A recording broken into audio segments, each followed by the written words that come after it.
My daughter married a young millionaire. Everyone admired them. What a perfect couple. At the wedding, during our dance, she quietly slipped an envelope into my pocket and whispered, "Dad, please help me."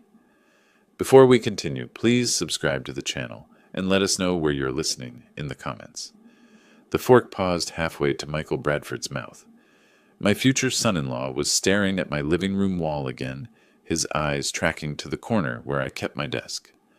"You know, James," he said, setting down the fork with theatrical precision, "with your retirement savings just sitting in some bank account earning nothing, I could show you real opportunities. My fintech connections could triple your returns." My daughter Amanda, sitting beside him at my dining table, shifted uncomfortably. Her hand found her water glass. I smiled, the way I'd learned to smile during 40 years of watching people try to sell me forgeries.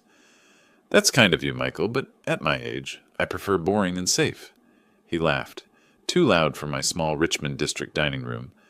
"Boring and safe. That's exactly the problem with your generation. Money should work for you." 6 months ago, Amanda had brought him home for the first time. I remembered standing in this same doorway, watching him park his Tesla with unnecessary drama, the chrome gleaming like a promise.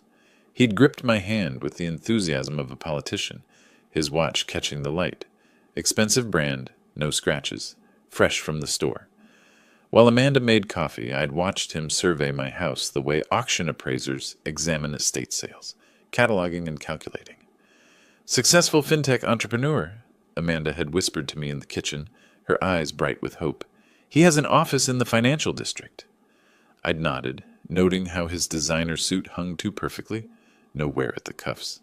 New money trying to look like old money, except Michael Bradford had neither. Now, 2 weeks before their wedding, he was leaning back in my chair like he already owned it. "I'm serious, James. You could be making real money instead of consulting for whatever you charge. What is it, like $50 an hour?" Amanda's face flushed. "Michael, I'm just saying your dad's worked hard his whole life. He deserves better returns." I stood collecting plates with deliberate calm. "Anyone want more wine?" Michael excused himself to the bathroom. I watched his reflection in the dark window as he paused by my desk, his phone out, angling for a shot of the papers I'd deliberately left visible. Bank statements for my checking account, the one that showed a comfortable but unimpressive balance.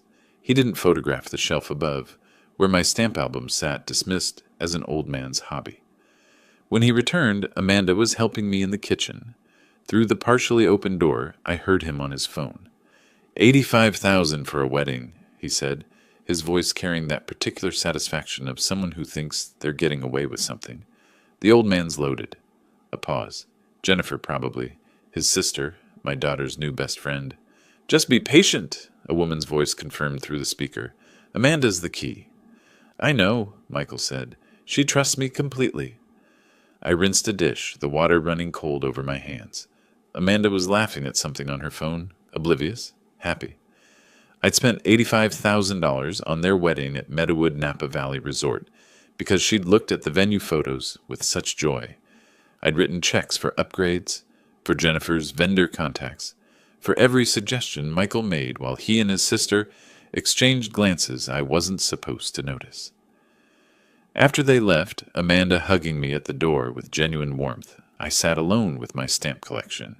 The penny black under my magnifying glass was worth $180,000 by itself. The full collection, assembled over 30 years as JS in the international art and collectibles market, was worth $8 million. Michael had glanced at these albums once, made a dismissive comment about old stamps, and never looked again. I pulled out my phone, scrolled to Jessica Martinez's number. My old friend and attorney answered on the second ring. "James, it's late." "I need you to keep an ear out about someone," I said. "Don't explain why yet. Just listen." "Who?" "Michael Bradford. Says he's a fintech entrepreneur with an office in the financial district." Jessica was quiet for a moment. When she spoke again, her voice had shifted into lawyer mode. "I'll make some calls." I hung up, returned to my stamps. 40 years in the art world had taught me to spot a fake from across the room. Michael Bradford's performance was good, but not that good. The question wasn't whether he was a fraud. The question was what exactly he was after. I thought about Amanda's text from earlier. Dad, I'm so happy. The wedding was in 2 weeks. I could stop it now, confront them, shut it down. But I'd learned patience in my years of acquiring rare pieces. You don't grab at the first offer. You wait, you watch, you let the other party reveal their full hand. I closed the stamp album, my hand resting on millions of dollars Michael had dismissed as worthless. Whatever he was planning, I'd let it play out, just long enough to see the full picture. Then I'd act. The game was already in motion. Michael just didn't know he was playing against a master. The Meadowood Napa Valley Resort looked like something from a wedding magazine, all oak trees and stone pathways with vineyard views stretching toward the hills. March sunshine filtered through the leaves, warm but not hot. Perfect weather that money can't buy but luck sometimes provides. 180 guests filled the reception hall, champagne glasses catching light, laughter rising in waves that should have felt joyful. I stood at the edge of the dance floor, watching my daughter Amanda in her wedding dress, and felt the wrongness of it all settle in my chest like a stone. She looked beautiful, radiant even. The dress fit perfectly, her hair swept up the way she'd planned for months. But when the band started playing and the guests cleared the floor for our father-daughter dance, I saw what no one else did. Her hands were trembling as she placed them on my shoulders. "Dad," she whispered, her smile frozen for the cameras.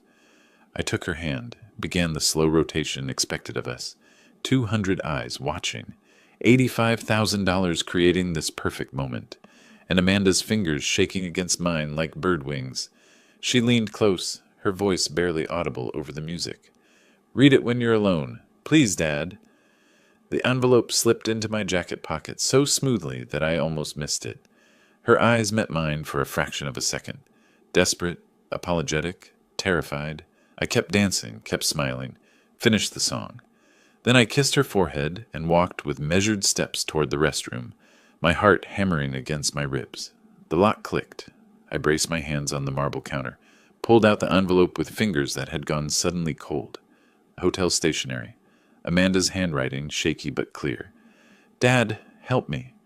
3 days ago, I overheard Michael on the phone with Jennifer. He said he's marrying me for your money, that I'm an easy target, and that after the wedding, he'll convince me to put you in a nursing home to access your savings." I didn't know what to do. Everything's paid for, everyone's here. Please stop this. I read it twice. In the mirror, my reflection changed. Something shifted behind my eyes. A hardness that hadn't been there in 15 years, not since I'd stepped away from the art world's brutal negotiations and chosen a quiet life for Amanda's sake. I remembered teaching her to dance when she was 7, her small feet balanced on my shoes, trusting me to keep her safe. That trust had never wavered, not when her mother left, not through all the years of modest living while I hid what I really had, not even now when she could have run, could have canceled everything herself. She'd trusted me to protect her. One more time. I folded the note with precise movements, tucked it back in my pocket, straightened my tie. When I opened the bathroom door, I was someone different, someone Michael Bradford should have researched more carefully. The reception hall buzzed with conversation and clinking glasses. I found Michael at the bar, surrounded by 3 friends in rental tuxedos, all of them laughing at something he'd just said. "Old man's money well spent, right?" Michael's voice carried over the crowd. "At least the free booze is top shelf."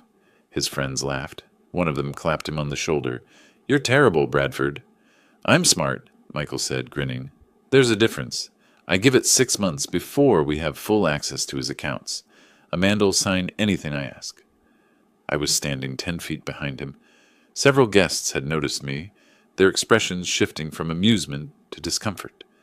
Michael didn't see their faces change, too drunk on his own cleverness and expensive whiskey. I walked to the stage where the band had set up. The microphone was there, waiting. I picked it up. The music stopped, mid-note. Silence crashed over the reception hall like a wave. "This wedding is canceled." My voice came out calm, cold, absolute. "Immediately." 180 faces turned toward me. Michael's confusion was almost comical. His mouth open, glass halfway to his lips, his brain trying to process what was happening. "I have information that makes this marriage impossible." I let the words hang there, let them sink in. "Amanda, come with me." "Wait, what?" Michael's face drained of color. James, you can't just... I looked at him. Just looked. He stopped talking. Jennifer appeared beside her brother, her hand gripping his arm, her expression frozen in horror. She knew. Somehow she knew I'd found out. Amanda was already moving toward me, her dress rustling, tears streaming down her face. I extended my hand. She took it. We walked through 180 stunned guests. Phones were coming out now, cameras capturing everything. Michael's voice rose behind us, stammering protests that convinced no one. Amanda! Amanda! Wait! Your father's confused. He doesn't understand.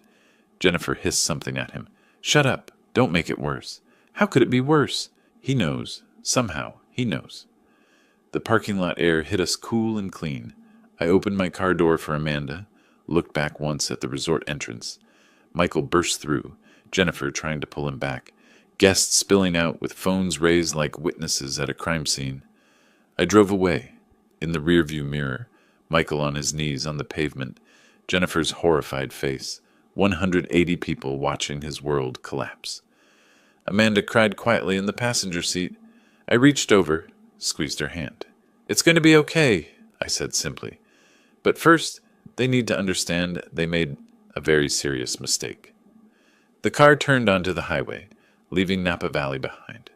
I woke at 5 the next morning, my bedroom still dark. Amanda was asleep down the hall in her childhood room, the one I'd kept exactly as she'd left it when she moved out at 25. I made coffee in the quiet kitchen, the ritual movements automatic, while my mind catalogued what needed to happen next. Michael Bradford had tried to con my daughter, had planned to institutionalize me. The wedding had cost me $85,000 I'd never see again. I sat at my desk, pulled out Amanda's note from yesterday, read it one more time. The paper trembled slightly in my hand, not from fear, from controlled fury that needed direction, needed purpose. I texted my attorney and old friend, Jessica Martinez. Need to see you. This morning. Urgent.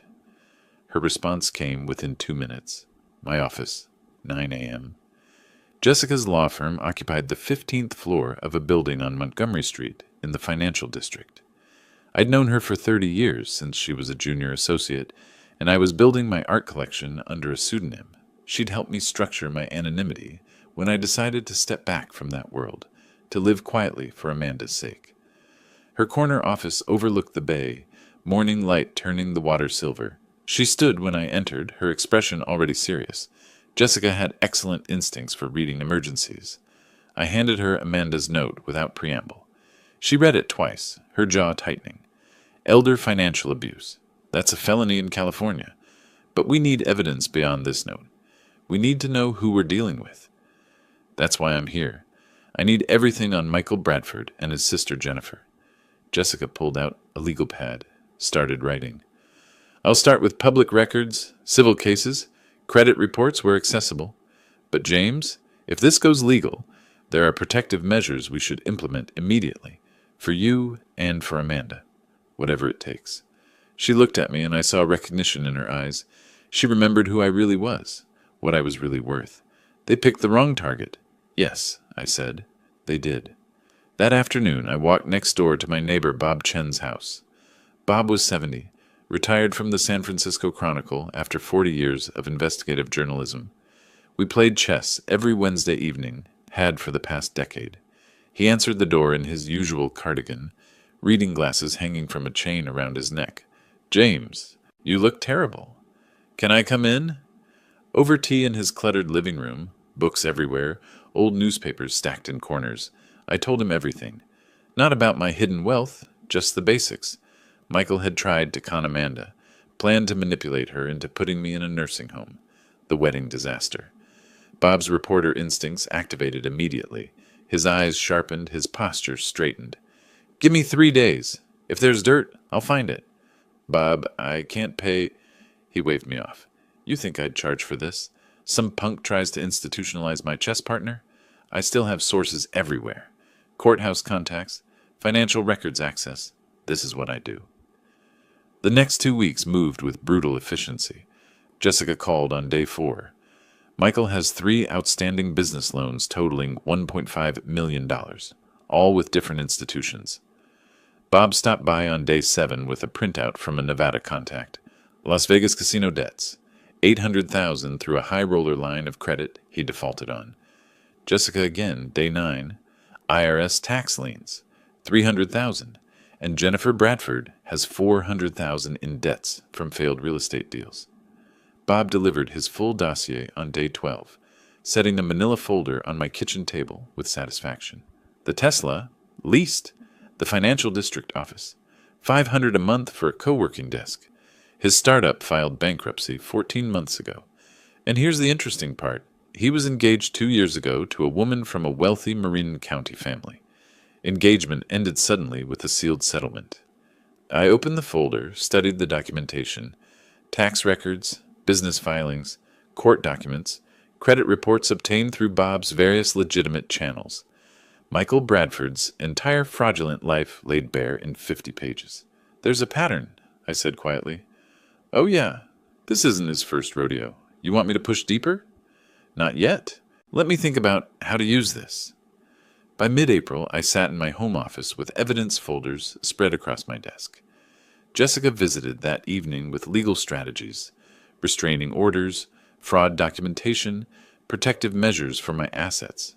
Bob had brought me contact information for his old colleagues, still working at Bay Area newspapers, people who specialized in business fraud stories.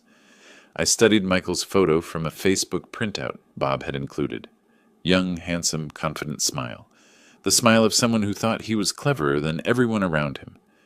You thought I was just an old man with some savings, I said to the photo. Big mistake. Amanda appeared in the doorway with tea. Dad? You've been in here for hours. I closed the folders. Just some paperwork. She set the cup beside me, hesitated. Are you okay?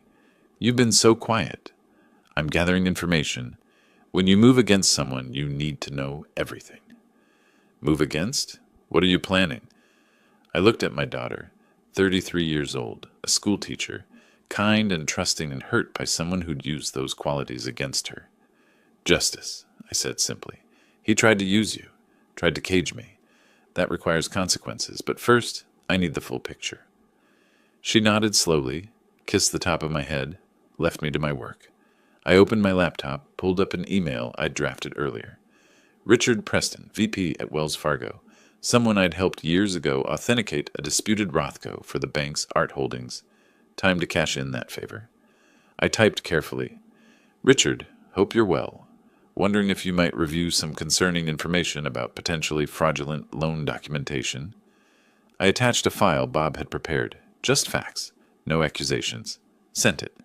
My phone buzzed. Michael's number, another attempt to call Amanda. I watched it ring through to voicemail.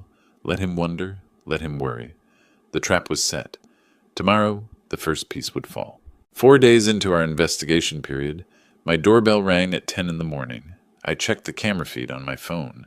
Michael Bradford stood on my porch with grocery store flowers, the cheap kind wrapped in cellophane, not the expensive arrangements he'd brought when he was courting Amanda.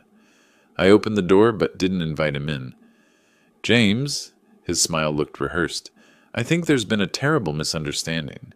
Whatever you heard, whatever Amanda said, we can work this out. I love your daughter. No misunderstanding, I said, my voice flat and cold. No workout. No second chances. Don't come back. I closed the door. Through the window, I watched him stand there for a full minute, his face cycling through confusion, anger, calculation. He was sweating despite the cool morning. His clothes looked cheaper, too, the designer labels replaced with department store brands. The pressure was already showing. April 15th arrived with perfect irony. Tax day fitting for a man with $300,000 in IRS liens. Richard Preston at Wells Fargo had reviewed my concerning information and made discreet inquiries to the 3 lending institutions that had given Michael his startup loans. All 3 discovered simultaneously that Michael's loan applications contained fabricated income statements and forged tax documents. 3 certified letters hit Michael's mailbox at once. I wasn't there to see it, but Bob's source at one of the banks described the phone calls that followed. Michael's voice rising from confusion to panic, demanding to speak with supervisors, insisting there must be mistakes. There were no mistakes. Just $2.3 million in loans being called immediately, 30-day deadline, or face legal action and bankruptcy proceedings. Michael called Jennifer from the bank's parking lot. Bob's contact heard him shouting into his phone through the glass doors. That evening, Jennifer showed up at my door. I didn't answer, just watched through the camera as she rang the bell repeatedly, finally leaving a handwritten note wedged in the doorframe. "We need to talk about Amanda's future. This is between adults." I tore it in half, threw it away.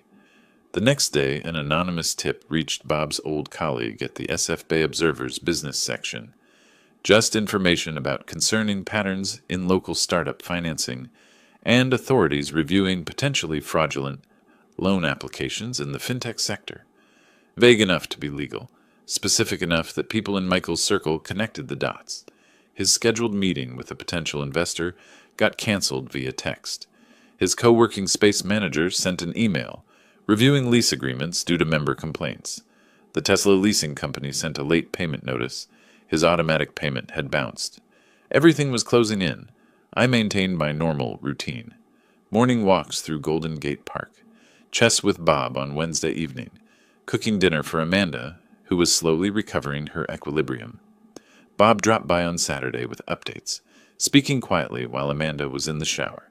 "Your friend's startup office? They asked him to vacate. Too many complaints from other members about his business practices." "Word travels fast in small business communities," I said, "especially when someone makes sure it travels." Bob's eyes twinkled. "You want me to push harder?" "No. Let it develop naturally. Desperation makes people careless. He'll make mistakes." That evening, Amanda and I sat at the kitchen table with tea. She'd been quiet all day, staring at her phone occasionally, like she expected it to ring. "Michael came by last week, didn't he?" she asked. "The doorbell camera recorded something." "He did. I sent him away." "How do you feel about that?" She was quiet for a moment. "Relieved. Also sad. I really thought—" She shook her head. "But I heard what he said to Jennifer. I know what he planned." I reached across the table, squeezed her hand. "You were kind. He took advantage. That's on him, not you. Remember that." Meanwhile, across the city, Michael and Jennifer were spiraling. Bob had a contact in Michael's apartment building, a maintenance worker who occasionally overheard conversations through thin walls. Michael pacing his living room at midnight, Jennifer's voice sharp with stress. Calculator out. Bills spread across his table, showing impossible math. 3 separate institutions, Jennifer had said. Same day? Someone made this happen? Who? The old man? Michael's laugh was brittle. He's a retired consultant living in Richmond. What power does he have? What do we actually know about him? I researched him. Public records show a modest pension, Social Security, small consulting income. He lives in a house worth maybe $800,000. He's nobody. But doubt was creeping in. I could feel it, the way you feel weather changing. They decided to fight back, to sue me for emotional damages from the canceled wedding. Jennifer's idea, probably. She was slightly smarter than her brother. He'll settle to avoid publicity, she'd said. We get something, pay down the debts. Michael had agreed immediately. Yeah, he's old. He'll cave. Fatal miscalculation. The email from Jessica Martinez arrived on a Tuesday evening. They're suing you. I opened the attachment. Michael Bradford was seeking $500,000 in emotional damages and lost wages from the canceled wedding. Jennifer had added her own claim for $100,000 in lost wedding planning fees and reputation damage.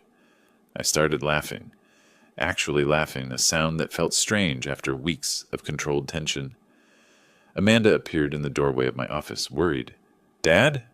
I looked up, wiping my eyes. They just made the biggest mistake of their lives. They're taking me to court.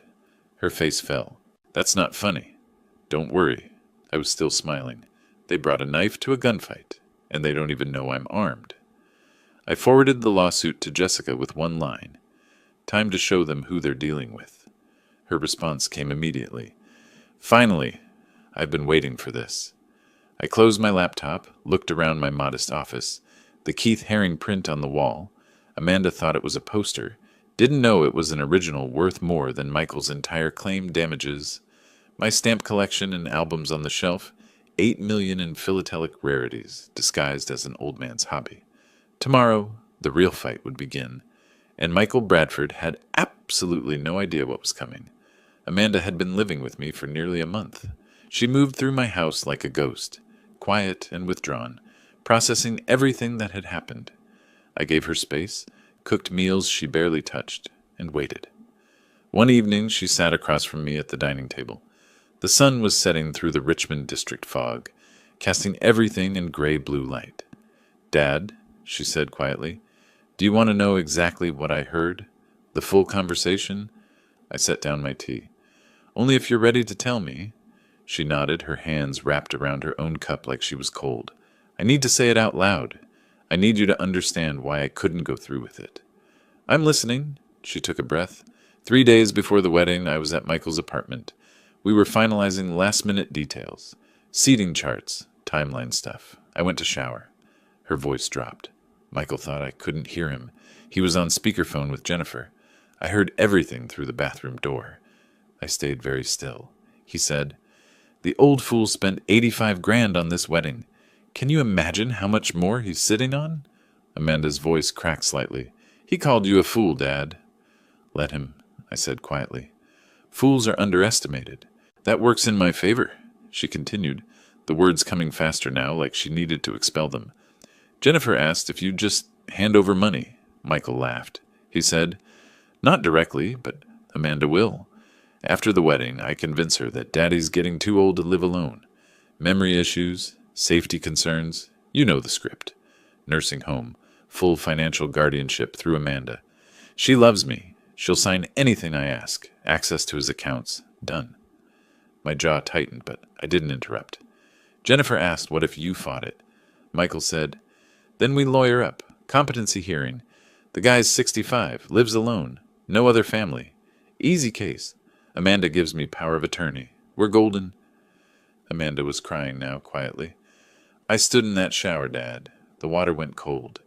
And I listened to the man I loved plan to cage you like an animal, to use me to do it." I moved around the table, pulled her close. She sobbed against my shoulder, the first real cry she'd allowed herself since the wedding disaster. "The next 3 days were the worst of my life," she whispered when she could speak. "I couldn't tell anyone. Everything was paid for. Everyone was coming. You were so happy for me. I kept thinking maybe I'd misheard. Maybe there was some explanation, but I knew. I knew what he was." "You saved both of us," I said firmly. "You were brave when it mattered most." She pulled back, wiping her eyes. "That note. I wrote it 12 times. The dance was my only chance. I knew if anyone could fix this, it was you." We sat in silence for a moment. Then I made a decision. "Amanda, there's something you should know about me, about who I was before you were born." I took her to my study, a room she rarely entered, respecting it as my private space. I opened a cabinet, revealing authentication certificates, insurance documents, auction records. For 25 years, I was known as JS in the art world, a legendary dealer and collector. I built one of the most valuable private modern art collections on the West Coast. She stared at the documents, not understanding yet. I pointed to the herring print above the fireplace. "That's not a poster. It's an original, worth about $2.5 million. Her eyes went wide. I opened the stamp albums on my shelf. "This collection is worth $8 million. The total value of everything I own, including some pieces in storage, over $50 million. Amanda sat down hard in my desk chair. $50 million? After your mother passed, I chose to live modestly. I wanted you to grow up normal, not spoiled, not a target." I smiled without humor. "Though you became one anyway." She started laughing, a slightly hysterical sound mixed with tears. "He was going to steal from you. He thought you had maybe $500,000 saved, and you actually have considerably more. Yes. He has no idea who he's actually dealing with." "Not yet," I said, "but he will. When the time is right, everyone will know." She looked at me with new eyes, seeing not just her father, but someone else entirely, someone capable of things she'd never imagined. "What are you going to do?" I thought about Michael Bradford's voice on that recording, planning to lock me away, planning to use my daughter's love as a weapon. What I should have done the moment I suspected something was wrong. I'm going to make sure he never tries this with anyone else's family, and I'm going to teach both of them that wisdom beats youth every single time. "How can I help?" I smiled. Document everything. If he contacts you, record it if legal, or write down exactly what was said. I already started. After the wedding, he called 5 times before I blocked him. I saved the voicemails. The texts, too. Smart? That's exactly what we need. You're stronger than you think, sweetheart. She hugged me again, this time not crying, but fierce. Dad, I'm sorry. I brought him into our lives. Stop. You fell in love with who he pretended to be. He's a professional con artist. That's not your fault. But what if he tries again? With someone else? I held her at arm's length, looked her in the eye. He won't. By the time I'm done, Michael Bradford won't be able to con a fortune cookie. I promise you that. Later that night, after Amanda had gone to bed, emotionally exhausted but also relieved, I sat alone in my study. My phone showed Michael's blocked texts to Amanda, each one more desperate than the last. The final one sent that morning. Amanda, please, I need to talk to you. Your father has no idea what he's started. I have rights too. My phone buzzed. Email from Jessica Martinez, sent late. Heads up, they filed against you today. Lawsuit for $500K emotional damages. Jennifer added $100K. Documents attached. This is actually perfect for us. I opened the attachments, read through Michael's legal complaint. Emotional language about traumatic public humiliation, broken promises, elderly man's irrational behavior. I read it twice, then started to laugh. A real laugh, genuine and dark. Michael thought threatening legal action would scare an old man into settling. Thought $500,000 would make me go away quietly. He had no idea he'd just handed me the perfect weapon. I forwarded the documents to Bob. You're going to enjoy this. Then I texted Jessica. Let's destroy them. I sat in a room worth tens of millions and thought about a con artist who'd tried to cage a lion. Tomorrow, the real game would begin. The process server arrived during breakfast. Official documents, thick envelope, Superior Court of California seal. Michael Bradford versus James Smith. Claim $500,000 for intentional infliction of emotional distress. Breach of promise. Public humiliation. Jennifer Bradford's addendum. $100,000 for lost wedding planning fees and professional damages. Amanda watched nervously as I read through the complaint. I was calm. Too calm. I called Jessica. They sued me. Her voice was gleeful. I know. I already have the documents. Can you come to my office in an hour? We're going to have some fun. At Morrison & Associates, Jessica's conference room overlooked the financial district, glass and steel towers stretching toward the bay. She spread Michael's lawsuit across the polished table. This is the best gift they could have given us. Her eyes gleamed with professional satisfaction. By filing suit, they opened the door for discovery. We get to subpoena everything. Bank records, communications, past relationships, and we counter with elder financial abuse charges. That's a felony in California. How fast can you move? I already filed for an emergency restraining order this morning. Hearings this afternoon. Judge is going to love this. She pulled out Amanda's recording transcript, the evidence Bob had compiled. Documentation of Michael's debts. We're countersuing for $5 million, Jessica said. And yes, I'm serious. That seems California Welfare and Institutions Code 14610. 30. Elder financial abuse. Targeting someone 65 or older. Penalties include criminal charges, civil damages up to 3 times actual harm, plus attorney fees. You're 65. He planned to institutionalize you for your money. We have it on recording. $5 million is conservative. By 3 that afternoon, we stood in Superior Court. Michael and Jennifer appeared with an attorney who looked like he'd taken the case that morning. Cheap suit, disorganized papers, the unmistakable air of someone realizing he was outmatched. The judge reviewed Jessica's emergency filing, Amanda's note, the recorded conversation transcript, evidence of Michael's debts, fraudulent loan applications, the pattern with his previous ex-fiancée. Michael's attorney tried to argue this was a private family dispute. The judge cut him off. This is alleged elder abuse. California takes this seriously. She looked directly at Michael. Mr. Bradford, I've reviewed the evidence. Your alleged plan to institutionalize Mr. Smith to access his assets is deeply concerning. Michael's attorney stammered, Your Honor, that's taken out of context. Counselor, I have a recording transcript. Nursing home, full financial guardianship, access to his accounts. What context makes that acceptable? Silence. That's what I thought. Jessica stood, presented our countersuit. Fraud. Attempted financial abuse of an elder. Intentional infliction of emotional distress. Conspiracy. 5 million in damages. Plus immediate restraining order.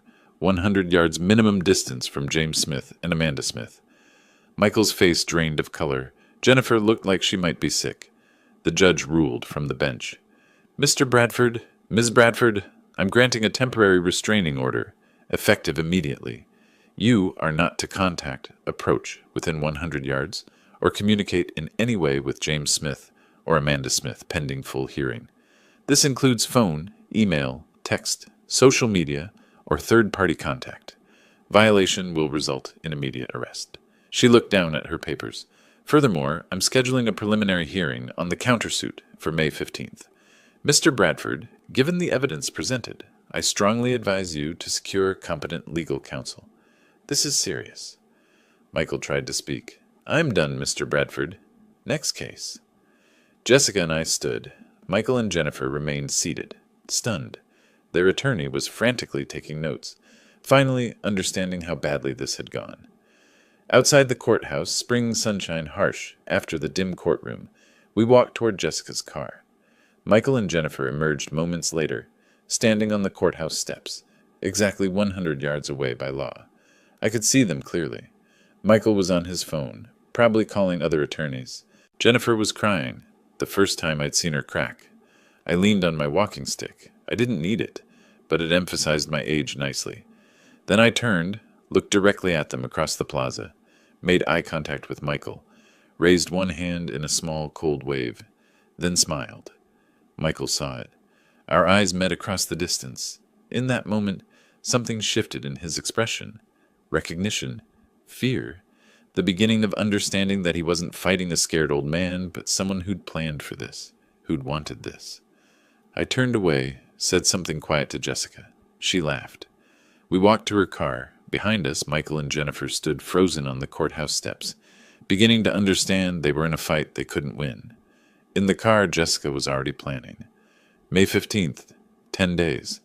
They need to find a real attorney, which costs money they don't have.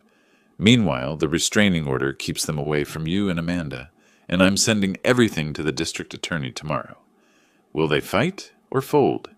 Michael's ego says fight. His empty bank account says fold. Either way, we win. That evening, Bob called. The courthouse filing is public. I have friends at the Chronicle who might be interested in a story about elder financial abuse attempts. Want me to plant seeds? Not yet. Let Michael make the next mistake first. He will. Desperation guarantees it. After hanging up, I sat with my stamp collection, examined a rare Victorian-era stamp worth $150,000 through my magnifying glass. Steady hands, clear mind. Michael and Jennifer were beginning to realize they'd picked a fight with someone who had patience, resources, and nothing to lose. The restraining order meant they couldn't get close. The countersuit meant they were bleeding money they didn't have. The court date on May 15th meant they had 10 days to figure out an impossible situation. I placed the stamp carefully in its protective case. I'd built this collection over decades through patience and precision. Taking apart Michael Bradford's life would require the same skills, and I had plenty of time. Michael, on the other hand, had 10 days before everything collapsed. The clock was ticking, and I was watching every second. 3 days after the court hearing, Bob Chen's column appeared in the SF Bay Observer. The headline read, "Elder Financial Abuse, a Growing Threat in San Francisco." He didn't name Michael or Jennifer directly, but he described a recent case involving a 35-year-old entrepreneur who allegedly planned to institutionalize his fiancée's 65-year-old father to access retirement savings. The details were specific: canceled wedding at Meadowood, court documents, restraining order. Anyone in their social circle would recognize the story. Within 48 hours, the article had been shared across local social media 700 times. Michael's remaining business contacts saw it. Jennifer's real estate clients saw it. The Whisper campaign became a roar. They're finished socially, Bob told me over chess that Wednesday. My sources say Jennifer's under investigation by the California Department of Real Estate. Michael got evicted from his co-working space. I moved my night, considering, what about the bankruptcy? Creditors filed for Chapter 7 proceedings the day after the May 15th deadline passed. Everything they have, which isn't much, gets liquidated. Bob captured my bishop. Tesla was repossessed last week. Michael had to Uber to his bankruptcy attorney consultation. Couldn't afford the retainer. The dominoes were falling exactly as I'd planned. 2 weeks later, I stood in the DeYoung Museum in Golden Gate Park, surrounded by San Francisco society at its finest. The charity auction for the Elder Financial Protection Fund had drawn tech executives, old money families, philanthropists who shaped the city's cultural landscape. I'd helped organize it through my art world connections, still not revealing I was JS, just a concerned donor who'd learned about this issue recently. My contribution, an early Banksy print, authenticated, valued at $800,000. Amanda stood beside me, elegant in a simple black dress. She'd been healing over the past weeks, growing stronger. Tonight, she held her head high. "Dad," she whispered, "half the people here are staring at us." Let them. We're supporting an important cause. During the speeches, a speaker told a story remarkably similar to mine. A man in his 30s who'd planned to institutionalize his girlfriend's father to steal retirement savings. No names given, but people in the room connected the dots. I'd arranged it through the organizers. I saw the looks, the knowing glances, the whispered conversations. Michael and Jennifer weren't here, of course, but they'd see the social media posts tomorrow, the photos of the glittering crowd, the Banksy piece, the people discussing elder abuse with pointed implications. "That Banksy you donated," Amanda said later, examining the auction catalog, "that was worth $800,000? According to the estimate. Michael thought you had maybe $500,000 total. You just gave away more than that." I smiled. It went to a good cause. And it made a point. The next morning, Jessica called with updates. Michael and Jennifer both filed bankruptcy separately. Smart move on Jennifer's part. She's trying to distance herself from him legally. What about our countersuit? Bankruptcy court takes precedence, but our judgment stands. They'll never be able to pay it, but it follows them forever. Credit destroyed, employment impacted. They'll feel this for years. I'm not trying to collect money from them. I'm trying to make sure they never do this again. Mission accomplished. No bank will touch them. No legitimate employer will hire them for any position of trust. Bob's sources reported their deterioration in detail. Michael and Jennifer had moved in together temporarily. Both broke, both unemployed, sharing his studio apartment. The arrangement lasted 2 weeks before it exploded. "They're screaming at each other nightly," Bob told me. "My contact in the building says the neighbor filed a noise complaint." I don't take pleasure in their suffering. You shouldn't. But you should know. Jennifer moved out yesterday, crashed with a friend in the sunset. The partnership is over. They're blaming each other. Predictable. Shared guilt destroys relationships. They couldn't face what they'd done together. Then Michael's letter arrived. Amanda brought it to me, her expression uncertain. It came through Sarah, my friend from teaching. He asked her to give it to me. He's not supposed to contact me directly because of the restraining order. I read it. Emotional, well-written, manipulative. Michael claimed Jennifer had pushed him into everything, said his feelings for Amanda were real, begged for one meeting to explain. Amanda watched my face. I'm thinking about meeting him, just to give him closure. Every protective instinct screamed no. Absolutely not. It was dangerous. He'd manipulate her. But I remembered Jessica's advice from weeks ago. You can't shield her forever. She needs to make this choice and see who he really is. I made a difficult decision. You're an adult. This is your choice. But if you meet him, it's in a public place during daylight, and I'll be close by. She nodded slowly.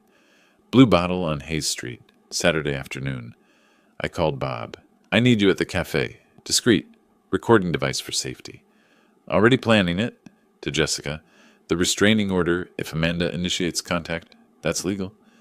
Yes, but if he becomes threatening, it's grounds for arrest. I'll have SFPD aware of the situation.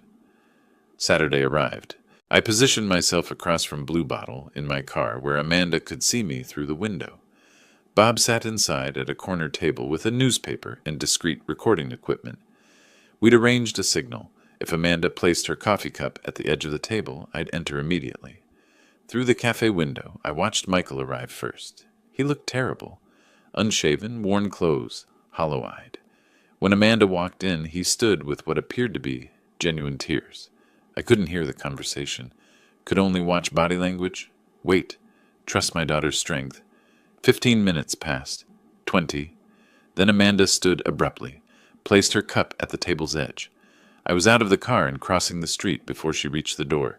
She walked straight to me, her expression clear and resolved. Not crying, not shaken, clear-eyed. We got in the car, sat in silence. Finally, she spoke. You were right, about all of it.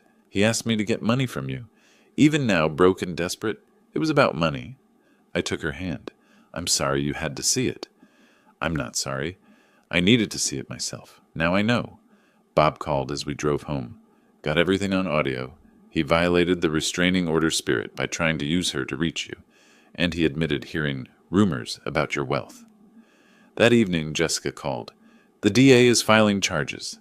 Tax fraud, loan fraud, attempted elder financial abuse. They want you to testify. Preliminary hearing in 3 weeks. Will I have to explain my resources? If Michael's attorney tries to claim you're exaggerating? Yes. This is when the JS reveal happens. Your choice?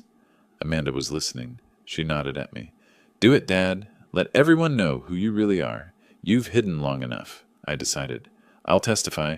Fully. Let them know who JS is. Jessica paused. It'll make news. Your art world reputation will go public. Good. Maybe another young con artist will think twice before targeting someone they assume is weak because of age. After the call, I sat in my study surrounded by my hidden treasures. Basquiat, Herring, Banksy, rare stamps worth millions. For 15 years, I'd hidden this to protect Amanda. Now, revealing it would protect others. The testimony would be my final move, not from shadows, but in full light. Amanda arrived at Blue Bottle Cafe on Hayes Street at 2 p.m. Michael was already there, transformed from the polished entrepreneur who'd once courted her. Unshaven, clothes that hung loose on his frame, dark circles carved beneath his eyes like bruises. He stood when she entered. Tears, real or performed, filled his eyes. Amanda, thank you for giving me this chance. She sat, her posture guarded.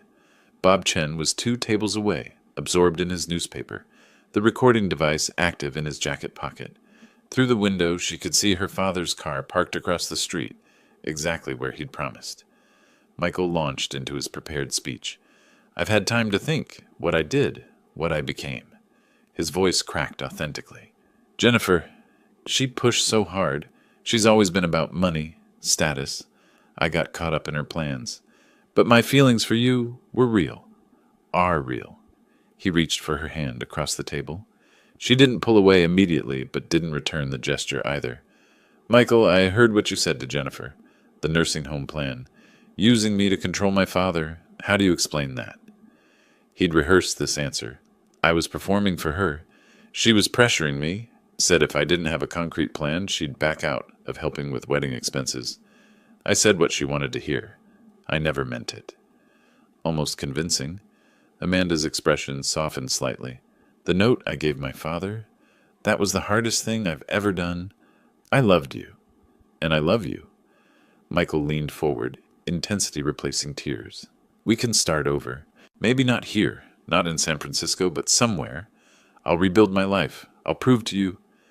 Then he made the mistake. Your father. He's not what he seems, is he? I've heard things. Rumors about money, art, collections. Is it true? His eyes sharpened despite the performance of contrition. Because if it is, Amanda, if you just talk to him, explain that I've changed, that I need help getting back on my feet. It wouldn't be for me. It would be for us, for our future. The moment crystallized for Amanda with perfect clarity. She stood calmly, placed her coffee cup at the table's edge, the prearranged signal, and spoke with a steadiness that surprised even her. It was never about me, not 6 months ago, not at the wedding, not now. You don't love me, Michael. You love what you think you can get through me. Michael's facade cracked like dropped porcelain. He stood, his voice rising. Amanda, wait. You don't understand the pressure I'm under. Your father destroyed me. He has millions, millions, and he's letting me starve. People in the cafe turned to stare. I just need a chance. Just some help. Amanda walked toward the door, her voice carrying across the suddenly quiet space. Don't contact me again. Don't write. Don't call. We're done. She crossed the street to her father's car, got in the passenger seat. They sat in silence while she processed what had happened. Finally, she spoke. You were right about all of it. He asked me to get money from you. Even now, even after everything, it was about money. James covered her hand with his. I'm sorry you had to see it, but I'm proud of you for facing it. I'm not sorry. I needed to see it myself. If I'd just taken your word, part of me would always wonder. Now I know. His phone rang as they drove home. Bob's voice was quietly satisfied. Got everything on audio. He violated the restraining order spirit by trying to use her to reach you, and he admitted investigating your wealth. This is usable. Keep it safe. After Amanda left the cafe, Michael returned to his studio apartment, rage and humiliation burning through the careful performance he'd constructed. He called Jennifer. She knows about the money. Someone told her that old man is rich, really rich. We targeted the wrong level. We should have gone bigger, planned better. Jennifer's voice cut through like glass. We? There is no we. You ruined this? Even at the cafe, you couldn't help yourself. You had to ask about money. Mutual friends saw the whole thing. You're pathetic. This was your idea. You found Amanda. And you executed it badly. I'm done, Michael. Don't call me again. Her voice went cold. When the DA's office calls, I'm cooperating. I'm not going down for your mistakes. She hung up. Michael sat alone in the apartment that had become his prison. Everything lost. Money, reputation, his sister. Any chance of salvaging anything. His phone rang. Public Defender's Office returning his call about the IRS investigation. Mr. Bradford, I've reviewed your case. The evidence of fraudulent loan applications is substantial. Tax evasion charges are likely. You're looking at potential jail time. The walls were closing in. That evening, Jessica called James with the news he'd been expecting. The DA is filing charges. Tax fraud, loan fraud. They want you to testify at the preliminary hearing. 3 weeks, July. Will I have to explain who I am? My resources? If Michael's attorney tries to claim you're just a vindictive old man exaggerating the threat? Yes, you'll need to establish your actual financial status and why his plan was credible. Jessica paused. This is when the JS reveal happens, James. In court, on the record. Your choice. Do it, or I can try to keep it sealed. James looked at Amanda, who'd been listening. She nodded firmly. Do it, Dad. Let everyone know who you really are. You've hidden long enough. Michael thought you were nobody. Show him. Show everyone the truth. James made his decision. I'll testify. Fully. Let them know who JS is. I'm done hiding. It'll make news, Jessica warned. Chronicle will cover the hearing. Your art world reputation will go public. Good. Maybe it'll help someone else. Maybe another young con artist will think twice before targeting someone they assume is weak because of age. After the call, James sat in his study, surrounded by the collection he'd built over decades. Basquiat on one wall, herring above the fireplace, rare stamps and protective albums, each one a treasure he'd hunted and acquired with patience and precision. For 15 years, he'd hidden this world to give Amanda a normal childhood. Now, revealing it would serve a greater purpose. Protection for others. A warning to predators who saw age as weakness. The testimony would be his final move. Not from the shadows where he'd operated as JS for so many years, but in full light, claiming his identity and his power. Michael Bradford had tried to cage a lion, thinking he'd found a helpless old man. In 3 weeks, in a courtroom, James would show him exactly what kind of predator he'd awakened. The game was almost over, and James held all the pieces. The bankruptcy hearing was routine until Michael saw me in the gallery. He was sitting at the defendant's table while the trustee reviewed his Chapter 7 filing. $2.3 million in debts. Assets. A laptop, some clothes, nothing of value.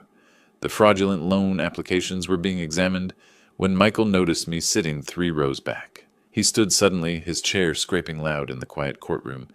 This is his fault. His voice cracked with desperation. That old man destroyed my life. He canceled my wedding, turned my fiancée against me, called my creditors, ruined my reputation, all because he's a bitter, lonely pensioner who couldn't stand to lose his daughter. The judge, a woman in her 50s with steel-gray hair, called for order. Jessica stood smoothly. Your Honor, Mr. Bradford is making serious allegations. Perhaps Mr. Smith should be allowed to respond and clarify his actual circumstances. The judge studied me. Mr. Smith, please approach the witness stand. I walked forward, was sworn in, took my seat. Michael glared at me from his table, breathing hard. Mr. Smith, the judge said, please explain your relationship to this case. I spoke calmly, deliberately.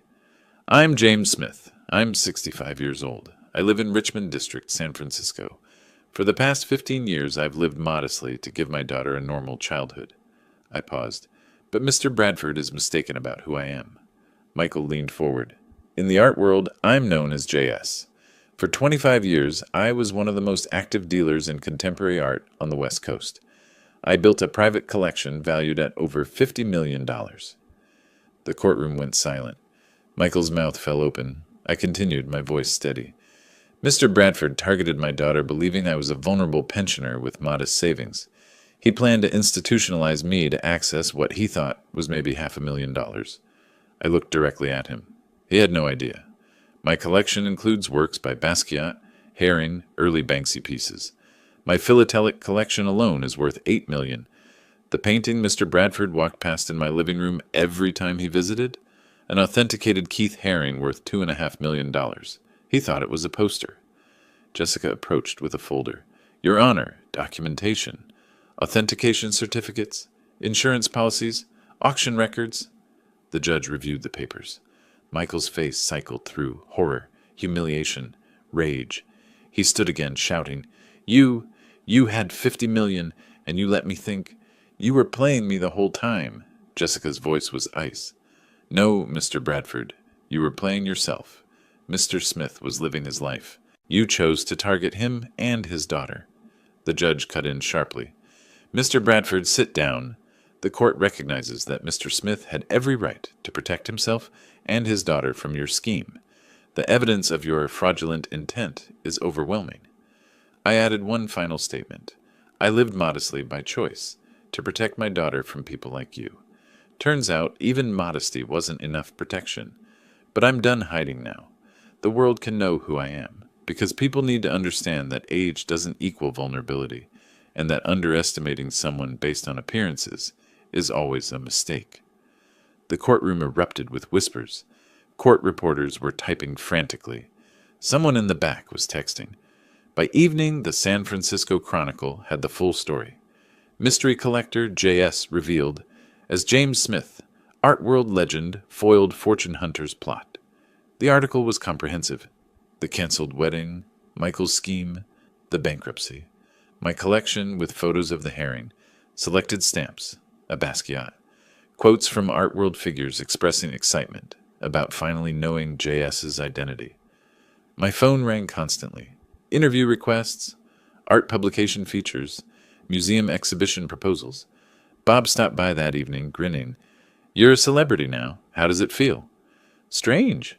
I hid for 15 years. Now everyone knows. I poured us both whiskey. But maybe that's right. Maybe transparency is better protection than secrecy. Amanda read the online comments aloud. They're calling you a protective genius, and Michael perhaps the most incompetent con artist in San Francisco history. I smiled slightly. A week later, Jessica called with the final details. Michael accepted a plea deal, 18 months federal prison for tax fraud. He'll be sentenced next week. Jennifer's bankruptcy is final. She lost everything. It's over then. It's over. You won, James. I looked at Amanda, who was sketching in her journal, something she hadn't done in months, a sign she was healing. No, I said quietly. It's not over. It's beginning. Now we figure out what comes next, how we use this to help others. 2 letters had arrived that afternoon, one from a minimum security facility, one from an East Bay address. Amanda had seen the return addresses. They wrote to you, she'd said. I'd set them aside on my desk. Not today. Let them sit. Some conversations require the right timing. Now, in the evening quiet, I looked at those envelopes. Michael and Jennifer, writing from their separate defeats. Tomorrow, I thought. Tomorrow I'd read what they had to say.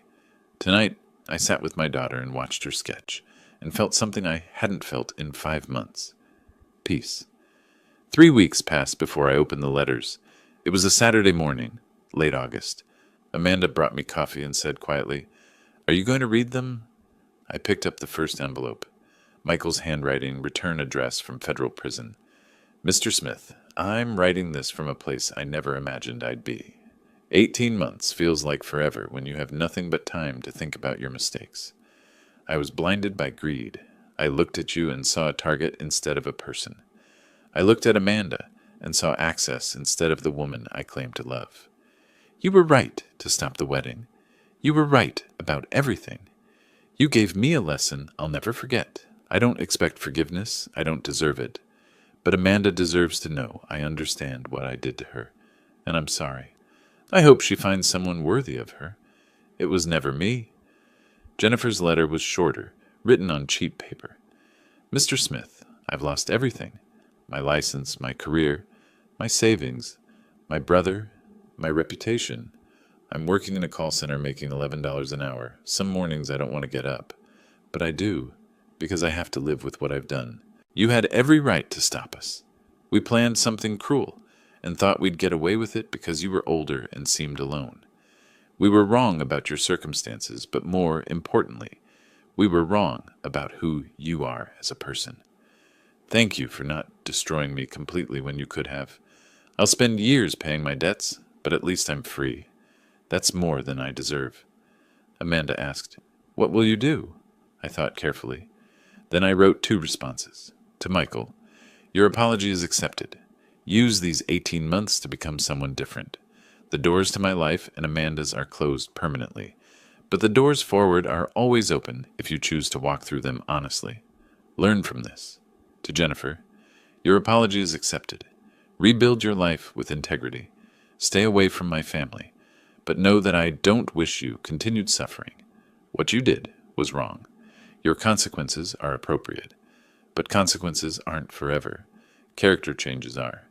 Choose to be better than you were." I signed both simply James Smith. Amanda read them. "You're not forgiving them exactly. I'm releasing them. There's a difference. Forgiveness would mean restored relationship. I'm not offering that. But I'm acknowledging their apologies and telling them to move forward. Justice doesn't mean I have to hate them forever. They paid the price. Now they need to do something useful with whatever comes next." That evening we attended the charity exhibition at the De Young Museum. My collection was displayed with full authentication and provenance. The herring from my living room, several Basquiat works, the early Banksy, selections from my rare stamp collection under glass. Each piece had a small placard showing its value. The exhibition was titled "Wisdom and Worth, Protecting America's Seniors." I gave a short speech to the assembled crowd, San Francisco Society, collectors, elder advocacy groups, media. I hid this collection for 15 years to protect my daughter. Then someone tried to use my daughter to steal from me anyway. I'm showing you this tonight, not to boast, but to make a point. Appearances deceive. Age doesn't mean vulnerability. Kindness doesn't mean weakness. Don't underestimate people, and don't prey on those you think can't fight back. Sometimes they fight back perfectly. Applause filled the gallery. Later, I watched Amanda talking with Jacob, the young museum curator who'd helped organize the show. Early 30s, genuinely enthusiastic about art, asking intelligent questions about provenance and collecting philosophy. They'd been seeing each other for a few weeks. I'd noticed but said nothing, letting her make her own choices. He was explaining the significance of a Basquiat piece, and Amanda was smiling. Really smiling. Not the forced smile she'd worn with Michael. Bob approached, following my gaze. "That's the curator, right? He seems better than the last one."